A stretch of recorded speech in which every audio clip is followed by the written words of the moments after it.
আসসালামু আলাইকুম। আমার প্রিয় পাঠক, আপনারা কেমন আছেন? এই তো সেদিনই 50 বছরের পদাবরণের অনুষ্ঠান করলাম। দৈনিক করতো আজকে সুবর্ণ জয়ন্তী চলে আসলো। আজকে 12ই আগস্ট। চিন্তা করতে পারলাম না যে এত বছর কীভাবে এই দৈনিক করতোকে লালিত পালিত করে এত দূর নিয়ে আসলাম, শুধু আপনাদের জন্য। আপনারা আজকে দৈনিক করতোকে ভালো না বাসলে এত দূর আমাদের পক্ষে সম্ভব ছিল না। শুধু আপনারা নন, এখানে আছেন বিশেষ করে সাংবাদিক যারা আপনাদের কথা লেখে, আপনাদের কথা লিখে পাঠায় দেয় আমাদের কাছে বিভিন্ন জেলা উপজেলায় সাংবাদিকরা। আজকে তারা আপনাদের এলাকার জন্য, উন্নয়নের জন্য আমাদের কাছে সংবাদ পাঠায়, সেগুলি আমরা আবার পরিবেশন করি। এই পরিবেশনের মধ্যে দিয়ে আমরা সরকারকে জানাই। সেই জানার পরেও দেখা যায় যে ওই এলাকার উন্নয়ন শুরু হয়েছে। এটাতে আমাদের একটা বড় চ্যালেঞ্জ হয়ে যায় এবং আমাদের সাফল্য যে আমাদের লেখার মধ্যে দিয়ে ওই এলাকার উন্নয়ন হলো। আমরা অনেক সময় আমাদের কাছে বলে যে সম্পাদক সাহেব, আপনার ওই নিউজ করার জন্য আমাদের রাস্তাটা খুব ভালো হয়েছে, রাস্তার কাজ শুরু হয়েছে। তো আমার বুক ফুলে যায় যে না, আমার এই সংবাদ দেওয়ার জন্য সরকারের সে লক্ষ্য করেছে এবং আপনাদের কাজ শুরু করেছে। এটাই আমাদের কাজ, এটাই আমাদের সাফল্য।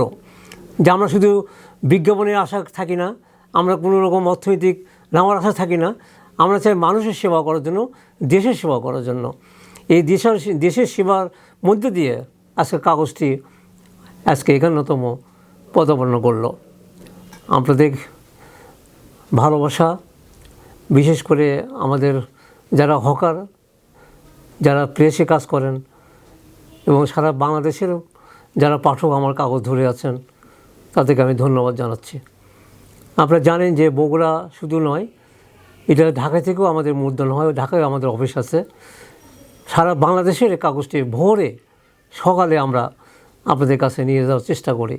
এই প্রিয় পাঠকগুলি আমাদের কাগজ যদি এতদিন না পড়তেন, তাহলে আমাদের কাগজে রাখা, মুদ্রণ করা সম্ভব হতো না।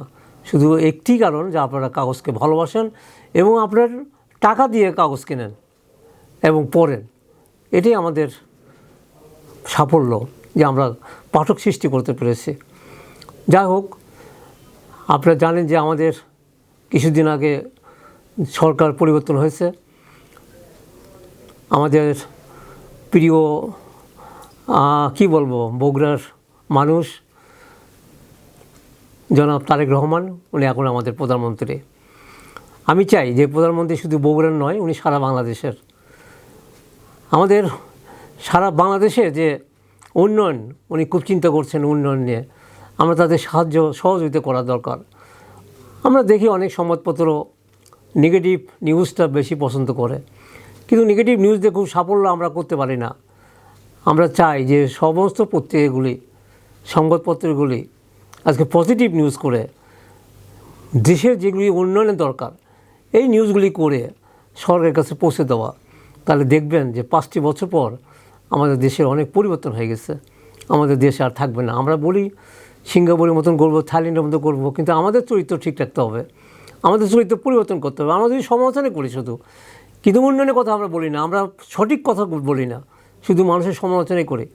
এই জন্য সমালোচনাতে বাদ দিয়ে আমরা চাই যে সঠিক কথা, সত্য কথা সংবাদপত্র লিখে আমরা সরকারের কাছে দিতে চাই। মানুষের ভালোবাসায় এটা হবে আমাদের 1 নম্বর চাওয়া। আপনাদের চাহিদাগুলি, বিশেষ করে আপনাদের মতামত, আপনাদের লেখা আমাদের কাছে পাঠাতে পারেন, এলাকার সমস্যা আমাদের পাঠাতে পারেন। এই লেখাগুলি আমার করতোয় দিয়ে আমি সরকারের কাছে পৌঁছে দিতে পারি। আমি সবাইকে আবারও ধন্যবাদ জানাচ্ছি। এই আমার পত্রিকাকে আপনারা ধরে রাখবেন। ভবিষ্যতে আপনারা আমাদের জন্য দোয়া করবেন যেন আমরা যতদিন বেঁচে থাকবো এই করতোকে আপনাদের মাঝে যেন দিতে পারি এবং আপনাদের মাঝেই যেন করতো থাকে, এই আশা রেখে সবাইকে ধন্যবাদ দিয়ে আমি শেষ করছি।